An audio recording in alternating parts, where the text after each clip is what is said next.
Welcome to Founders Future, a podcast powered by Closers.io, where we dive into the journeys of innovative entrepreneurs and explore the road ahead of them and their companies.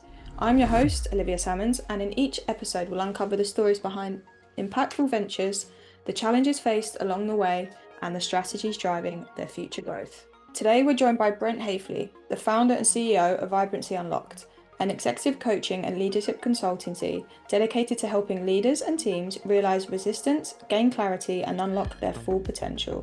His mission is to equip leaders to lead with resilience, authenticity, and vibrancy. Brent, very warm welcome to Founders Future. Thank you very much. I appreciate it. Nice to meet you.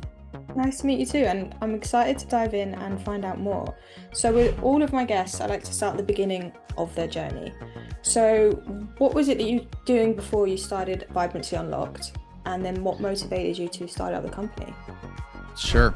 I was a consultant for 15 years. I worked with executive leaders all over North America and was really enjoying working with them, engaged, and just very exciting opportunities. And in the consulting work that I did, there was an element when we hit to 2020 that clients changed.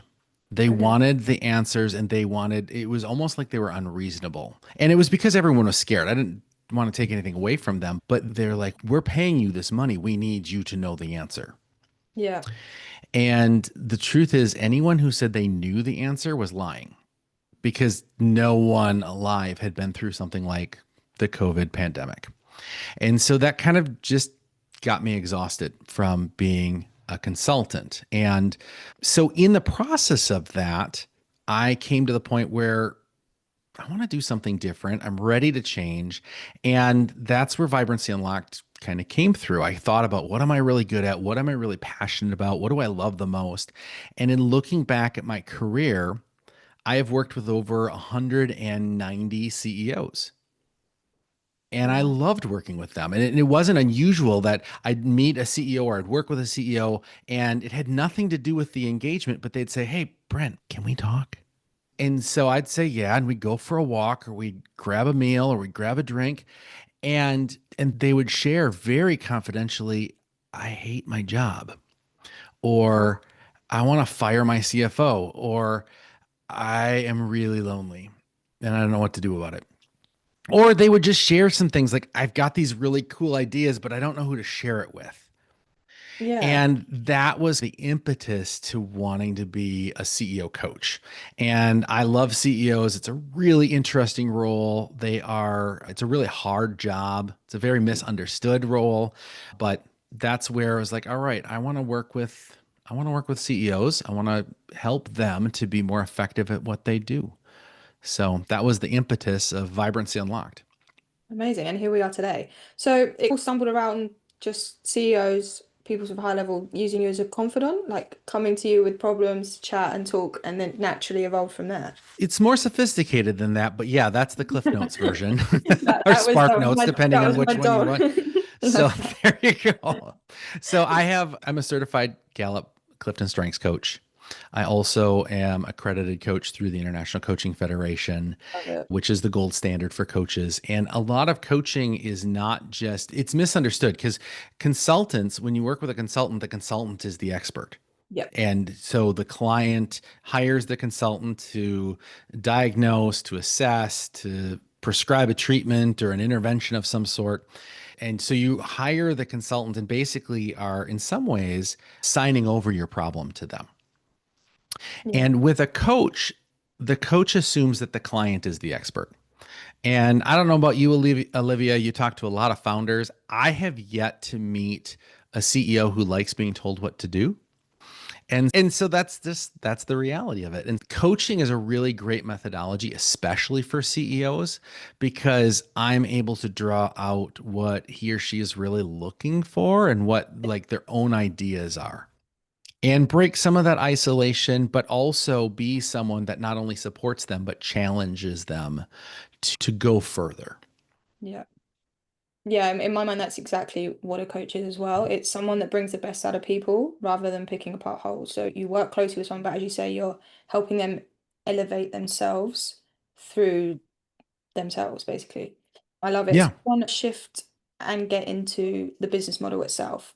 So the Sure. listeners have a little bit more context. Mhm. So who would you say is your ideal customer? Obviously, CEOs is going to be up there. But in Sure. terms of that, the ICP from there, and then maybe let's dive in and what services you provide and how you Sure. work. We are a CEO focused company. We will work with the C-suite. We sometimes will even work with the next layer, like the middle management as well. Mhm. But we start with the CEO.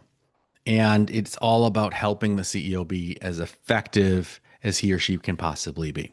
And it's not just effective, like work harder, but work smarter so Yeah. that they can have a life and so that they can have more effective interactions and so that their team members can be more effective as well. So, our ideal client is a leader, the apex leader of an organization that has a leadership team. And so generally they've got 20 employees all the way up to 1,000 or more Nice. employees that they're leading, but there is a central leadership team. And they're functioning truly in the role of CEO, not so much of that founder owner Yeah. where you're doing as much of the work, you're doing a full-time job in addition to leading a company. And Yeah. that's the type of leader that I tend to work with. And I love those leaders because they actually have the resources to make some of the changes that we talk about and the changes that we are able to draw out or the things that they're looking for.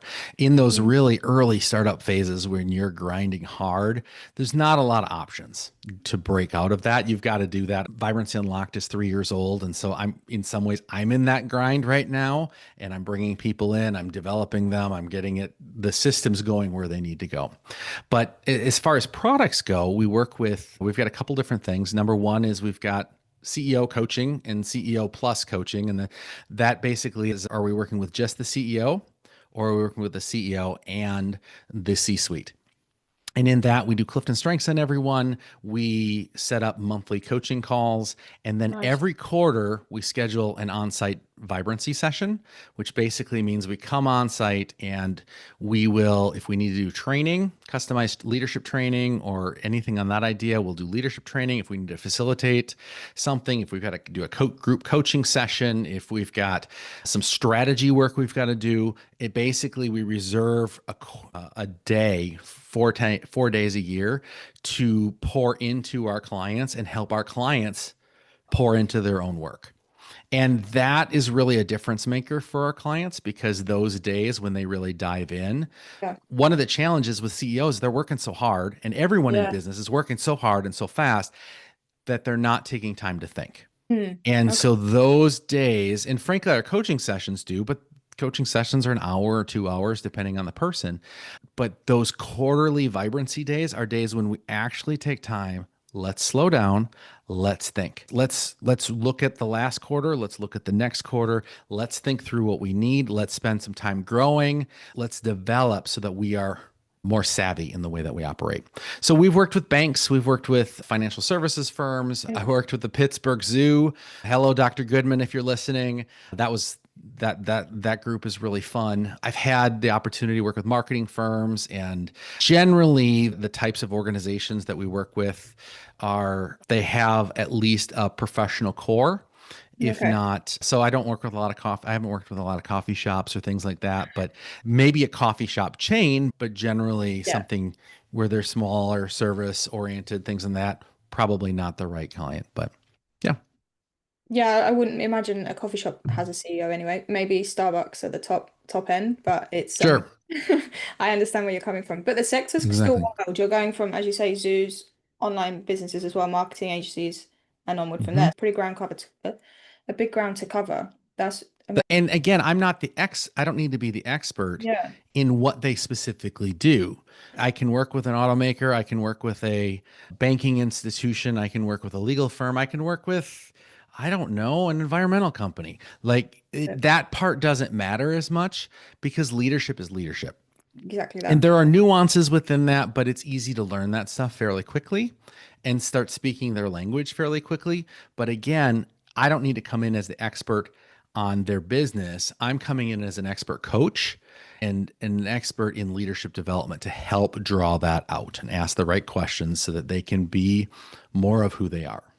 Love it. And you mentioned that you take time to go into person as well. The one-to-one in the group, does that happen online or is most of it in person? Most of the one-on-ones are in person. Okay. Sorry, most of the one-on-ones are online. Let's this is edited, right? Yes. We'll start again. the on Most of the in-person or I can't even speak now. Most of the coaching sessions are online just Hmm. because of proximity, and I work all over North America, so that I don't have to fly in Amazing. just for Yeah. 2 hours or an hour and a half or something like that. But the vibrancy sessions are in person. Okay, So cool. when we go and work with a client, we are on site, we're meeting together, we're eating together, we're working Love it. together. It's eye to eye. Absolutely. And It's great. and how long do you typically spend with them?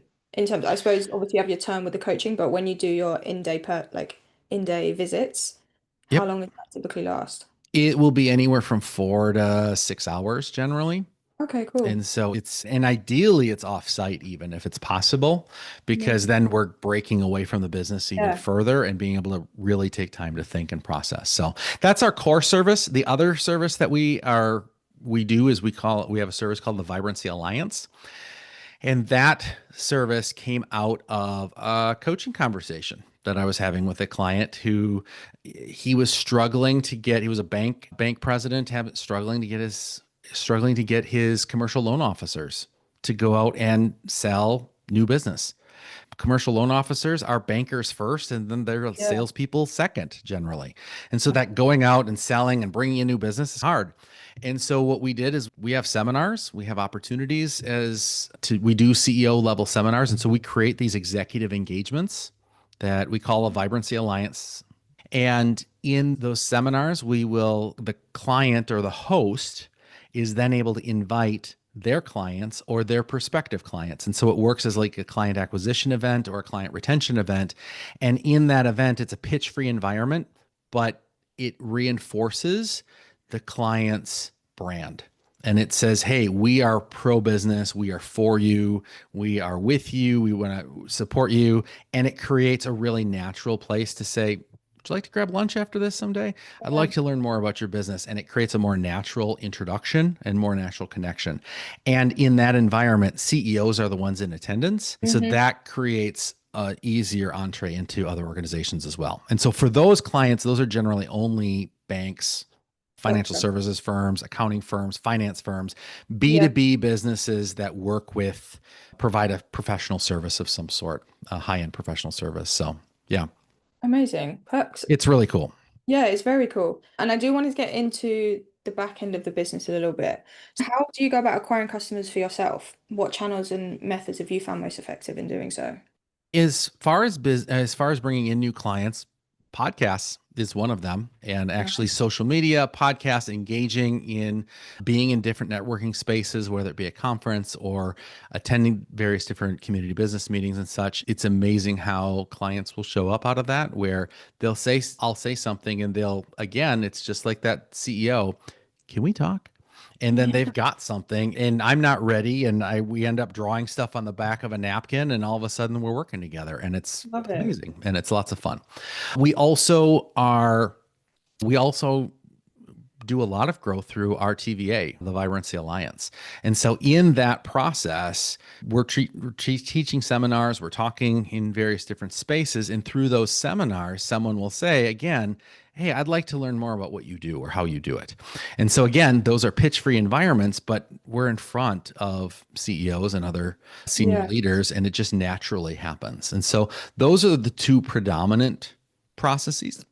Excuse me. Those are the two predominant processes that bring in the most clients for us, is that networking and then Mm. teaching and seminars. And anytime we're able to get in front of a group of people, that's usually a good place. Yeah, you get a lot of people whispering in your ear. I'm assuming it's Mhm. the main form of It is. And I getting don't know what generate it is about me, but there's something about me that certain people they want to pull me aside and they the need to whisperer. tell me their story. And do you do any form of like advertising or marketing online, or is this mainly just pure organic kind of referral growth at the moment? I wouldn't say it's organic. It's very intentional in the way that we move Yeah, ahead, but we are not advertising in a paid way at this time or engaging in that way. Part of this is really trying to connect with yeah, individuals. And this is something where it has to be like a person to person connection. The other gotcha. thing is that there's coaches, there's all sorts of coaches and consultants and other things. And there's a whole bunch of noise in the advertising markets. And so all that noise is out there. And so, how is my firm going to differentiate itself based on an ad? Probably not super effectively. But again, when we're able to get in a speaking opportunity or folks actually start to connect, they're like, wait a second, that may work. Let's talk. Yeah. Makes sense. And that is one of the troubles of, as you say, putting things online. But it's when you have your message and you're trying to get that across, that's the trick to scaling online is making sure the message is heard. So I get that coming. Correct. And then as a CEO yourself, as a founder, are you working on your own or do you have a team behind you that help with the sales process and other things that Oh, maybe, I definitely have a team, yeah. and it's small but mighty. I have an executive assistant out of Uganda, Kampala, Uganda, who I met Hmm. 2 years ago, and she is amazing. Hello, Joy. And then I have a marketing individual who handles our marketing and business systems. Her name is Cindy. And then I have a special projects person who also is a coach. And so Nice. she's the one helping me think through different types of projects. Like, for example, how do we engage or interact with AI? Yeah. Kim is helping me with some of those types of things and managing through some of that. So I'm a big proponent. One of my favorite books out there is Who Not How by Dan Sullivan and Dr. Benjamin Hardy. And Hmm. that whole concept of, you know what, I'm not good at everything. Yeah, And I can either fight through and spend a whole bunch of time and a whole bunch of energy to get something done, or I can pay someone who's really good at it and get them to do it. And it will be done faster, it'll be done easier. And in the meantime, I can do what I need to be doing and focus on my work. definitely. And spoken from the words of a true leader, making sure that you're doing your work and that someone better than you can do the work that you're not so good at. Exactly. Oh, I love Exactly. it. But that takes humility as well to Yes, be it able to say, does. oh, yeah, I can't be everything to everyone and Yeah. I can't know everything and I can't do everything. So Yeah, it takes let a me lot. focus on what really brings value into the business. Yeah, and I love it. And I want to talk about what the future has in store as well. So is there anything exciting coming up in the next 12 months or any specific Oh, goal targets that you're working towards? sure. There is a number of things that are exciting. One is we are on a growth curve, which has really been fun. So we're going to be looking at hiring another coach, maybe Nice. two in the next 12 months. So that's going to be very exciting. And then I won't be the only income producer in the firm. Can't wait Yeah. for that. And frankly, can't wait to have some additional colleagues that are as passionate about coaching and as passionate about leadership coaching as I am, and frankly can help me improve. So that's super exciting. The other thing is that we're working on a plan to expand into East Africa. Okay. And we have a project, we're calling it Project Kula, which Kuula, which is growth in Lugandan or the Lugandan Very language. cool. And so we are looking at ways to expand into Kenya, Uganda, Tanzania, Rwanda, and Ethiopia. And in meeting into those markets, there's just a lot of really cool opportunities. And I'm I had the opportunity to do some leadership development work out in Uganda and Kenya about 2 years ago. It was a life-changing experience. And in doing that, I had the opportunity to really learn, oh my gosh, there's so much that we can learn as I'm an American. There's so much that we can learn as Americans about business from these individuals. And at the same time, there's things that they can learn from us. And so I love that idea. And ultimately, I'd like Vibrancy Unlocked to be an international company long term Amazing. anyway. So we're just starting the process. So I'm going to be doing some webinars this fall.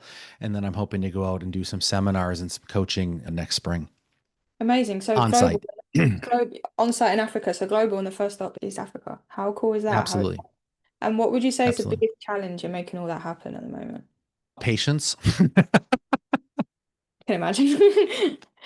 I I haven't found a CEO who likes being told what to do. I haven't really found an entrepreneur that's satisfied. And I'm one of those as well, where I'm like, I want it now or I want to do it now. But there's steps and there's processes and Yeah. you got to fight through it and there's some work to get it going. And I think that's one of the biggest challenges that we have. The other thing is, and I have someone in East Africa who can help us with the culture and the contextual aspects, but some of it also is just going to be building trust and getting out there to build trust with Yeah. individuals so that they realize my intentions are pure. We want to help out there. We want to do some good work. And ultimately, I want to hire some local coaches and help them to Very be cool. effective because they don't need a white guy going out to East Africa to tell them how to run their business. At the same time, there may be some things again that I can learn from them and they can learn from us. And 100. so that's a key part of it. And we've got some systems and some structures that I think would be very helpful to some coaches out there. Yeah. Yeah, very Someday cool. we're going to expand out that way. Love it. Very cool. And as you say, nice to collaborate with other coaches that are more local, so learn vice versa, but also sometimes the different culture comes into play within businesses as well. So it's nice to have an understanding from people that are in the right place. Love that. There definitely are coaches out in East Africa, and there is a growing coaching culture out there, but it's still a very new thing. Even though it is new in the States or it's new in Europe, it's not that new. Yeah. It's There's reaches out. A lot of people haven't used a coach yet or haven't tried a coach yeah, yet, but they've heard of it. In yeah, East Africa, it's less prevalent and it's less known. And so okay. that's where I think there's some real opportunities to grow that as well and help them to build out a Very coaching cool. culture. Yeah. Very, very cool. And as a final note before we sign off, what advice would you leave to any coaches or founders who are listening and maybe just at the start of their own journey? What would you leave them with to help move forward? Ooh, that's a great question. The Having the clarity of what taking time to have clarity on what are you trying to do and what is it that you're super passionate about and what is the thing that gets you up in the morning, that gets you engaged and driven and to wanting to do more and that you can do better than most if not everyone. Okay. That's a key element. And there's so much pressure in the business place that you should be this or you should be that or this is how to make a sale or this is how to say those things. But authenticity sells Yes. at the end of the day. And authenticity with quality is huge. And so really understanding that. And in our journey as a company, we started out just being a general leadership firm initially. And yeah, I want to work with CEOs, but I also want to do this and I'll do this and I'll do that. We were so diffused that it was hard to differentiate. And so over time, we got to the point where, you know what, we are a CEO centric company. That's our bread and butter. That's who we like. That's what we want to do. Not because they're doing a bad job, but because they can do a much better job. And there's a lot of CEOs who want to do a better job, but don't know how. So, Wow. yeah. Love it. Amazing. And with that is a wrap on another inspiring episode of Founders Future. Brett, thank you so much for joining me today and for sharing Thank your you. journey and insight with us. Where can people reach out if they'd like to work with you or connect? If you go to vibrancyunlocked.com, that is a great place to go. And you've got on that vibrancyunlocked.com, there is our email. You can access through email or phone that way. You can get a hold of us. So that's one way. The other way is to go to Vibrancy Alliance. So if you're interested in that, I really could use help with client acquisition or client retention, and it's been hard. We can't get we're just having a tough time getting out there. The Vibrancy Alliance might be something to do, might be something to help you out with that. Nice. Perfect. So, to our listeners, if you enjoyed this episode, please don't forget to subscribe to Founders Future via wherever you listen to your favorite podcast. And please go and check out Brett and everything great that he's doing. And if you are a business owner, specifically a coach, consultant, or agency owner, and you really want to enhance your sales and marketing efforts, visit closers.io to hop on a call with one of our team and discover how we were able to go from 0 to 30 million per year in less than 3 years. And until then, keep climbing, and we will see you on the next one.